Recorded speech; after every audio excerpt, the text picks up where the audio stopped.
Student, आज आपण chapter number 2 चे काही एक्सरसाइज प्रॉब्लेम सॉल्व करणार आहोत। याचे बाकी काही प्रॉब्लेम सरांनी सॉल्व करून दिले आहेत 1 to 4 पर्यंत। आता आपण क्वेश्चन नंबर 5 बघूया।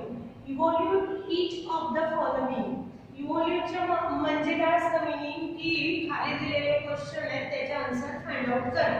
त्याचा मीनिंग असा असतो। त्याच्या आधी सगळ्यांना तुम्हाला एक टेबल माहिती असेल तो, ठीक आहे? मग टेबल माहिती असेल तर इकडे लक्ष द्या। याचे व्हॅल्यू तुम्हाला माहिती 0, 30, त्याच्यानंतर 45, 60, 90, ओके इथपर्यंत। आता इथे आहे साइन, कॉस, टॅन, आता आणि साइन, कॉस, टॅन, कोसेक किंवा कॉट लिहा पहिले, कॉट, कोसेक आणि सेक, ओके। मग याचे काही प्रॉब्लेम सॉल्व करायचे आपल्याला। मग ते कसे सॉल्व करतात तुम्हाला माहिती असेल तर आपण काय करत असतो 0, 30, 45, 90, 60 याच्यात काय करायचं शॉर्ट ट्रिक्स आहेत। याच्यात सगळ्यात पहिले 0, 30, 45, 60 आणि 90 पर्यंत काय करायचं याच्या खाली 0, 1, 2, 3, 4 असं लिहून घ्यायचं, ठीक आहे। 0 to 4 नंबर लिहिले त्याला डिवाइडेड बाय 4 करायचं, त्याला डिवाइडेडला 4 केलं नंतर त्याचे स्क्वेअर रूट घ्यायचं।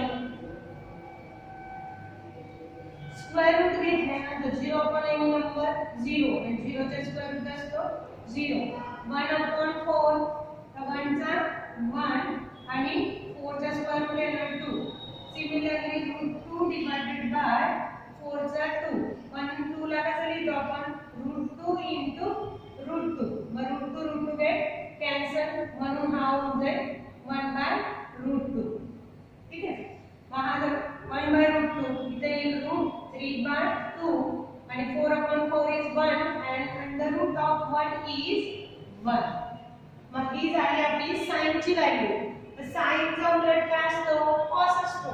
तर सेम ही फक्त ट्रिक्स आहे कसं लक्षात ठेवायची। मग इथे साइन लिहून घेतलं आपण 0, 1/2, 1/2, √3/2 and 1, ठीक आहे। याच्या उलट असणार तुमचा कॉस।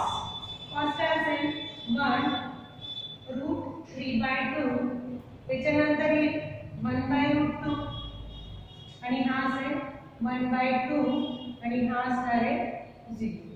सेम tan ला काय लिहिणार आपण tan इज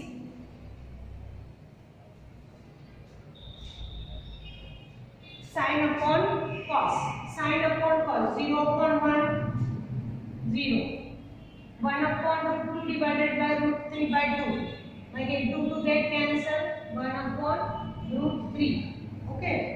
त्याच्यानंतर √2 हे दोघं सेम आहे डिवाइड केलं त्याची व्हॅल्यू काय 1। सेम √3/2 डिवाइडेड बाय 1/2, 1/2 कॅन्सल √3 आणि इथे येणार आहे 1 upon 0 any number divided by 0 not defined म्हणून याचा आन्सर इज इन्फिनिटी, ठीक आहे। मग आता परत सॉल्व करूया। आता हा झाला कोसेक। आता कॉट ची व्हॅल्यू कॉट काय असेल tan चा अपोजिट कारण रेसिप्रोकल ऑफ tan असतो म्हणून इन्फिनिटी नंतर काय येणार आहे √3 1 and 1/√3 and 0।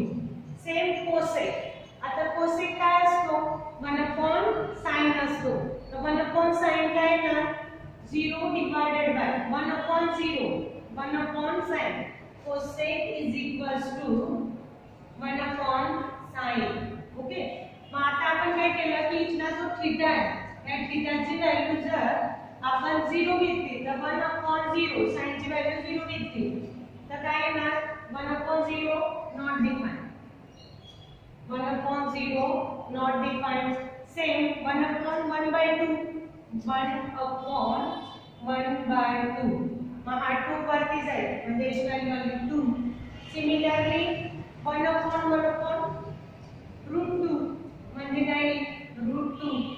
Same 2 divided by divided by root 3 होऊन जाईल. सेम 1/1 इज 1 आणि कोसेक सेक काय सेक सेम 1/कोसेक करा. 1/कॉस केल्यावर सेक मिळून जाईल. ठीक आहे, मग तेवढं तुम्ही करा आणि आता आपल्याला जेवढं लागणार होतं ते इथून घेऊ. मग आपण क्वेश्चन नंबर 5 चा फर्स्ट क्वेश्चन सॉल्व करणार आहोत. मग गिवन जे इथे लिहून घ्यायचं sin 30 degree plus cos 45 degree plus tan 180 degree. हे क्वेश्चन विचारले गेले तर 2 मार्क्सला नाही तर एमसीक्यू ला विचारले जातात. ठीक आहे, मग sin 30 किती आहे सोल्युशन मध्ये लिहू आपण is equals to sin 30 is इथे लिहिलं आहे sin 30 इज 1/2 प्लस cos 45 किती 1/√2 सॉरी cos 45 1/√2 प्लस आता tan 180 कसं फाइंड आउट करायचं इकडे लक्ष tan 180 हे समजा ठीक आहे. tan 180 फाइंड आउट करताना आपण क्वाड्रंट काढून घेऊ. हा असतो तुमचा 0 हा 90 हा असतो 180. ठीक आहे, हा अँगल इथून इथपर्यंत रोटेट होईल.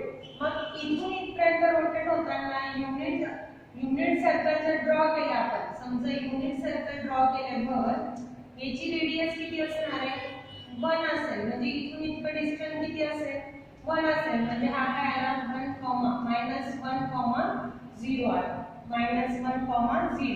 म्हणजे इथे x किती आहे -1 आहे, y किती आहे 0 आहे. मग ह्या कंडिशनला युनिट सर्कल ड्रॉ केल्यानंतर साइन सरांनी शिकवलं होतं कार्टेशियन प्रोडक्ट नुसार साइन ची व्हॅल्यू काय असते या कंडिशनला साइन ची व्हॅल्यू असते y/r आणि सेम cos असतो x/r. मग साइन 0 आहे 0 डिवाइडेड बाय r इज 1 कारण रेडियस किती घेतोय 1 घेतोय. मग 0/1 इज 0 म्हणजे sin 0 आला. cos एक sin 180 ला काय येणार आहे 0 येणार आहे. सिमिलरली cos थीटा थीटा ठीक आहे. मग आपण थीटाची व्हॅल्यू काय घेतोय theta is equals to 180. Theta is equals to 180 आहे. मग इथे पण थीटा इज इक्वल्स टू 180 आहे. x is -1 -1/1 is -1. मग आता sin divided by cot theta is equals to 180 आहे. तर इथं जर आपण लिहिलं तर इथं 180 डिग्री तर sin ची व्हॅल्यू किती आली 0 आणि cos किती आला -1 आणि sin divided bye cos is tan. म्हणून काय येणार आहे ती value sin divided bye cos is 1 आणि ती व्हॅल्यू इज 0. व्हॅल्यू काय सॉरी -1 आणि sin डिवाइडेड बाय cos दोघांचं डिवाइडेशन केलं 0/any नंबर 0 त्याची व्हॅल्यू आली 0 आणि याला सिम्प्लिफाय केल्यानंतर काय येणार त्याला याच्या मल्टिप्लाय करा याच्याने याला मल्टिप्लाय √2 + 2 डिवाइडेड क्रॉस मल्टिप्लिकेशन केलं डिवाइडला काय येणार 2 * √2 मग याच्यातलं काय केलं आपण √2 कॉमन काढला. √2 कॉमन जर निघाला तर हा 2 आहे 2 म्हणजे काय असतो √2 * √2 असतो. ठीक आहे, √2 * √2 इज 2 म्हणजे हा काय आला 1√1 प्लस √2 डिवाइडेड बाय 2√2. ओके, मग आता हे √2 आहे कॅन्सल √2 कॅन्सल फायनल आन्सर मिळेल 1 प्लस √2 डिवाइडेड बाय 2. हे झालं final answer first. Second question काय cosec 45 plus cot 45 plus tan 0 degree. Okay, मग आता cosec 45 किती आहे cosec 45 इज √2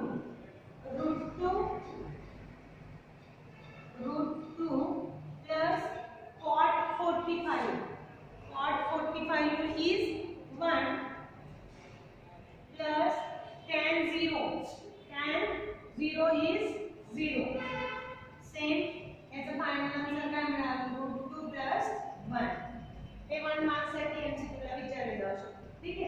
मग याच्यानंतर आपण नेक्स्ट क्वेश्चन इव्हॉल्यूट करूया.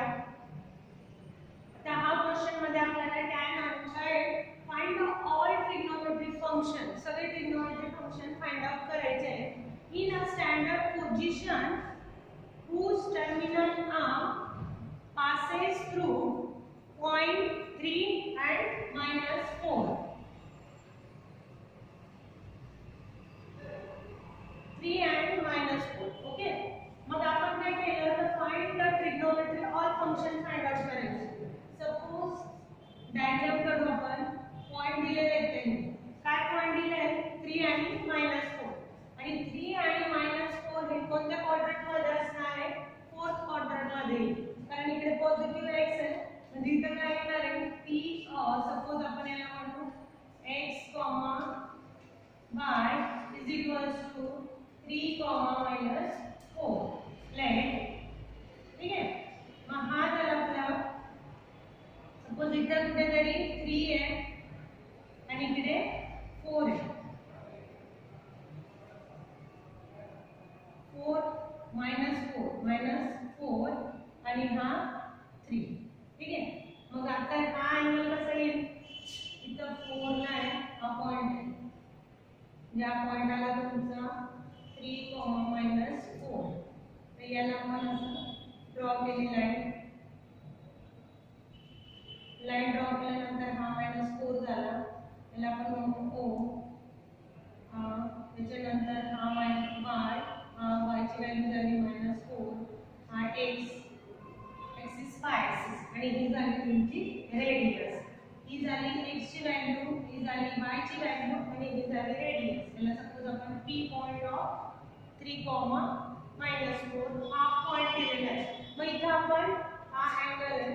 इथे पायथागोरस थेरमचा वापर करून आपण फाइंड आउट करू शकतो.